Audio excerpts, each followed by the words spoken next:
ardayda sababonadiisa inuu wato ama gabadhu boonadeeda ay wadato boonada magaciina waa ku qoran yahay lacagtii ardaygu baxshan waa ku qoran tahay shaabadna waa saaran tahay macallimiinta marka waxa la rabaa shaabadaas laftigeeda inay fiiriyaan masaxan tahay warqadda ma la soo kala koobiyay warqad original miyaa mise warqad la soo kala koobiyay ardaygan magaciisa ku qoran yahay xogahaas oo dhan baa la rabaa in la buuxiyo marka dadaalkaas la rabaa arday ahaan iyo macallimiin ahaan iyo dhamaanteen inaynu mataqaanaa wada sameeyno insha Allah marka waqtigan asaasaan u ilaalinaynaa arday kasoo iyo ardayd kasta waqtigaaga ku xisaabtan timekaaga adaa iska leh labada saac ama halka saac iyo barka imtixaanka aad iyo aad u rajaynaynaa guul waa idin rajaynaa insha Allah imtixaankuna maanta saasuu insha Allah inuu furan yahay inuu ugu bilaaban doonaa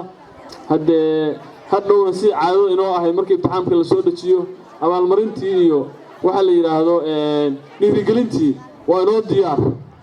tartankana waa loo siman yahay qof hadda macallimiinta iyo maamulka meel ugu dhagan ma jiro leeyahay hebel baa abaalmarinta ma jiro laakiin ardayad kasta iyo arday kastaba iskaxdiisa iyo qalinkiisa waxa uu kula yimaado leeyahay insha Allah marka waxaan idin rajaynaynaa guul iyo maaragtay horumar iyo inaad maaragtay qof walba oo imtixaanka ku guuleysto maalmaha imtixaanku socdo inta badan waxa la rabaa inay ka duwanaato maalmihii kale saacadkaas kooban maalmahaas kooban waqtiga yarka kooban waxa la idin ka rabaa inaa wax akhris kaliya aad ku bixisaan kubadaan la ciyaarin meel kale aan la wareegin waqti kale aan waqtiga meel kale aan lagu dhumin habeen maalin baa wax akhrisaan baa la idin ka rabaa insha Allah inahaasaan ku soo gabagabayn lahaa